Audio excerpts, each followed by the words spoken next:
But the winner of the last game, John Gant, shoots at first left lane.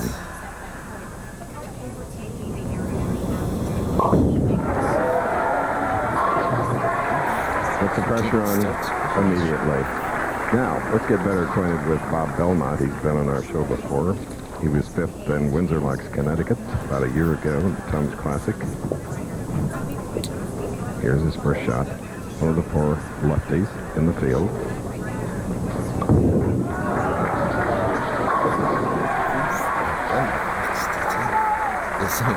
Great shot by 34-year-old Bob Belmont.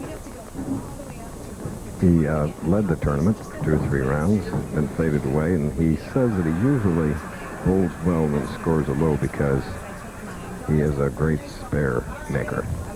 Started with a strike, can double here. Second match of the afternoon.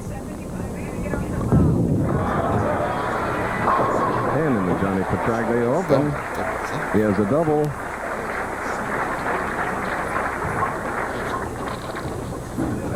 $215-pounder on a shorter frame of 5'10", whereas John Gant, he's 6'3", weighs 210. Struck up in the first, now in the second.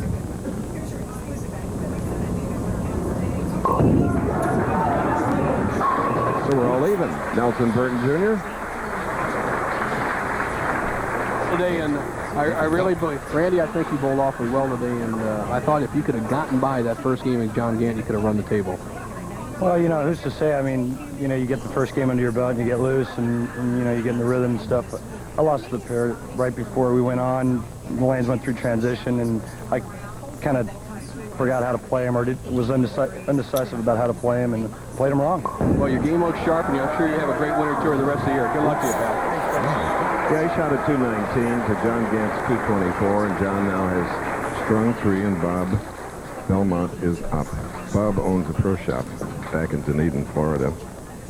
He has bowled a lot of regional events. Has 3 regional titles.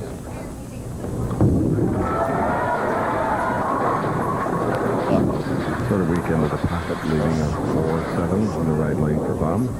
Well, the 2 experienced players that have the most experience obviously bowled in the first match where you had Gant against Peterson. And as you see right here, Belmont with a little early pressure on him from Gant pulls up in the third frame. He's still a little nervous, leaves the 4-7. And let's see if he can really hold true on that spare-making ability. There it is. Good technique there, Chris. You picked it right out. I mean, the guy kills the ball, and you don't need anything but accuracy when making spares unless it's double wood. So Belmont, real good shot, and making those spares keeps you in the match. Now let's see how he's attacking the championship here. He throws the smallest amount of hook of any of the players. He's right about the center of the lane. He's going to slide almost in the center. I'm going to say he's going to try to hit the second arrow from straight up the ball, keep it in control. That's why he likes the dry lanes. He likes the lanes to do a lot of the work for him.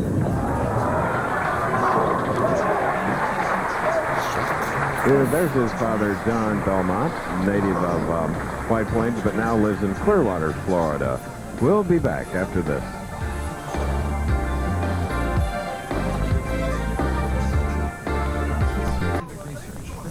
2 hardworking, talented people, Helen D. and Jack Kordusky, tournament chairpersons. Huge program, including many celebrities from the New York area, raising money for the Institute for Children with Cancer and Blood Diseases, the WFAN Radio CJ Foundation. Raised $20,000. Beautiful strike, 4 in a row now, Nelson Burton Jr. Thank you, Chris. Billy Myers Jr., I knew your dad in the early 60s, and he bowled was in contention for a couple of PBA championships. Did he give you any advice coming in today's championship round? Yeah, he did. He was pretty simple. He said just throw it, and it doesn't mean anything else. Like, it's just practice. Just throw the ball.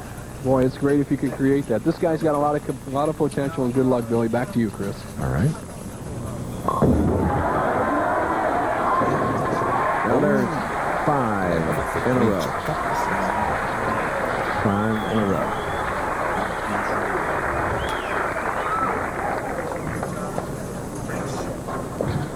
It's warm here in the bowling establishment with this size crowd. The lights, but not affecting our professionals. Strike up, shooting in the 5th.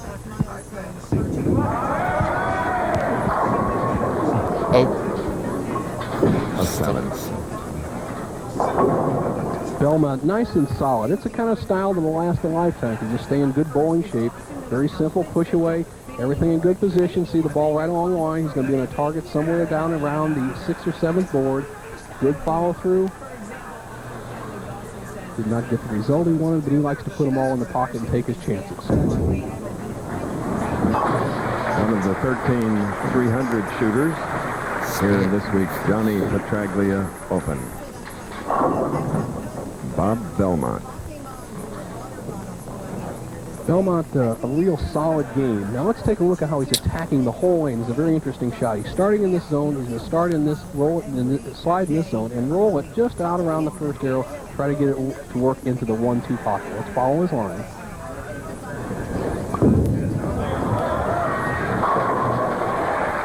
Perfect.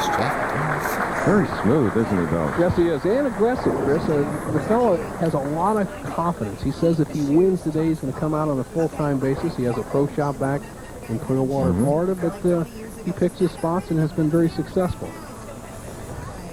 Now to reach the halfway point.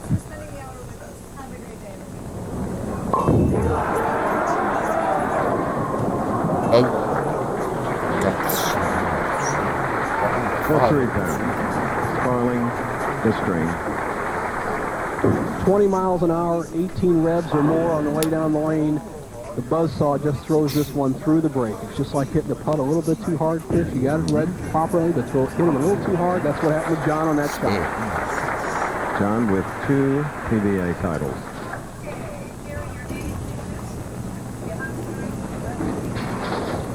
A little bit of contrasting styles between Belmont and the buzzsaw. We saw Belmont standing more in the center of the lane to see the buzzsaw almost backed up against the rack. And he'll be crossing somewhere around the 3rd arrow, and you're going to see quite a bit bigger hook out to the edge, snapping it into the 1-2.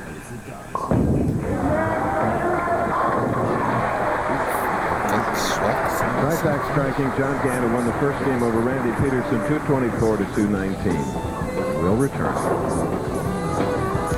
Jersey, Carolina Lanes, standing room crowd, Phil Villapiano, and on the right of the screen, that's his mother Dorothy, a school teacher, 84 years young, and a bowler. That is Debbie Mushnick. On the other side of the screen, married to Phil Mushnick, who is a talented TV columnist of the New York Post. Right now, Bob Belmont, 7th frame, trails by 31 pins. Strike up, can cut the leads of the buzzsaws down to 21 pins. He has a potential 258. He has to get on the stick.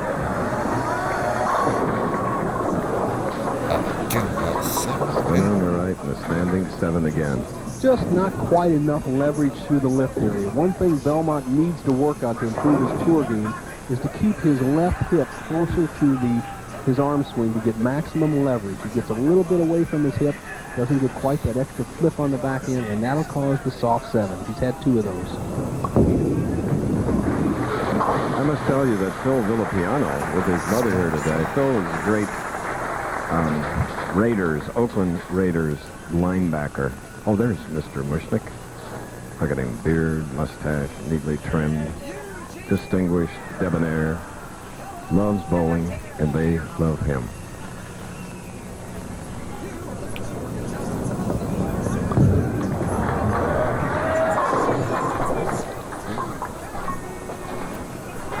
Belmont a little conservative with that shot. He just kind of aims the ball. He kind of decelerates the arm swing, and that's instant death on a professional bowler's tour. You have to have enough confidence, even under pressure, to accelerate that arm swing through the lifting area. That ball will drift high. Best finish this year was 18th, Hilton Classic in Reno, 2nd week of the winter tour. John Gant coming into this was 17th Landmark Lanes in Peoria.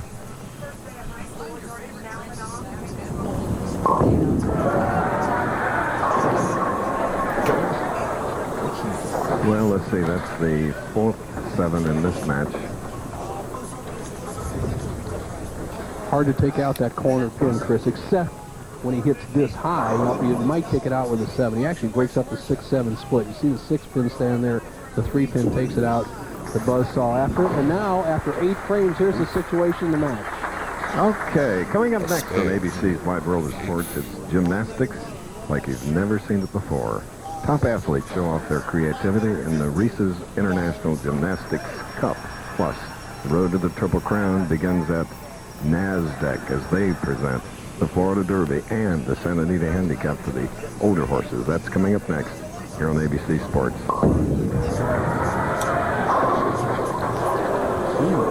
Well, I was just about to say What was that? all that John Gant has to do is stay clean. 2 marks, and he has this match locked up. Here he leaves one drawback to the powerful bowling ball, the 6-8 pocket split. He cuts right through the middle, and if he can spare in the 9th and 10th, he locks up the match. However, if he does not make this split, get the ball over towards the 6-pin, slide it into the 8, he opens the door for Bob Belmont, who's been sleeping in the weeds, ready to grab it.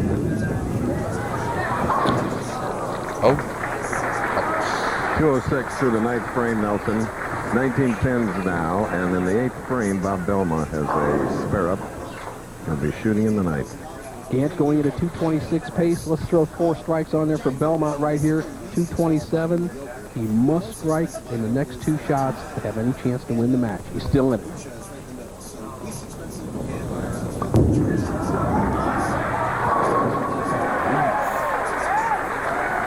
Bob always kidded me about one of my hobbies, listening to fine pipe organs. And in Dunedin, Florida is not only his favorite, but mine. It's an incredible instrument. And that shot looked like an incredible instrument. Like a finely tuned head pin there, playing the music on this 10. And right now for Belmont, he must strike on this ball.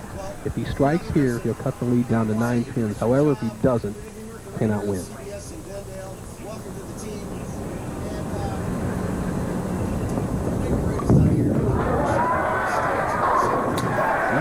You know, Chris, we talked about the arm acceleration in the 8th frame. That time he had it. He babied the ball in the 8th. He went through the shot in the 10th, and now he's crept up to John Gant, and he can take the lead away from Gant for the first time in the match. Second ball in 10th frame, needs to strike.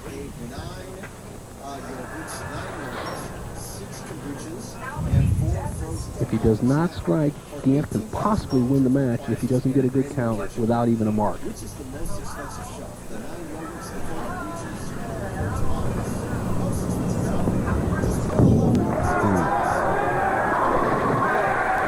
Slower shot, but strung 3 there, Nelson. Well, as the great Billy Whalen used to say, he feathered it a little bit to the left, Chris, and that's a good touch. You have to have a good foul line touch. Belmont looks to the sideboard, and now he's got Gant on the ropes. Gant can finish with 2:36 if he strikes out. However, Belmont will have a 2:27 in the bag if he strikes. If he gets 9, we have a great chance for a tie, Chris, and we haven't had one all year.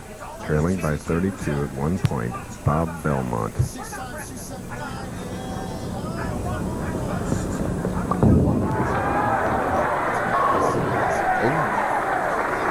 dad, John, and the audience, and other White Plains friends and family. 2:27 for Bob Belmont. A superb finish for Belmont, and he puts John Gant in a situation where he needs 2 strikes and 2 pins to win the match. Anything less, Belmont has taken it and will go in the semifinal against Billy Myers Jr. Here we go.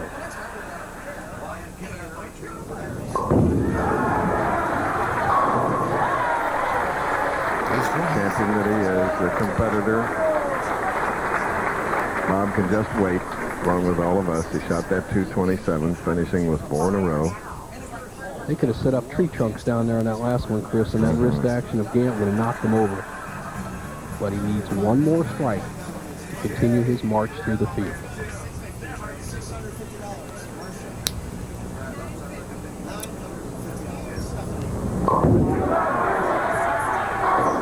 Evelyn, Bob's children, Evan and Rachel, must be cheering in Winston-Salem.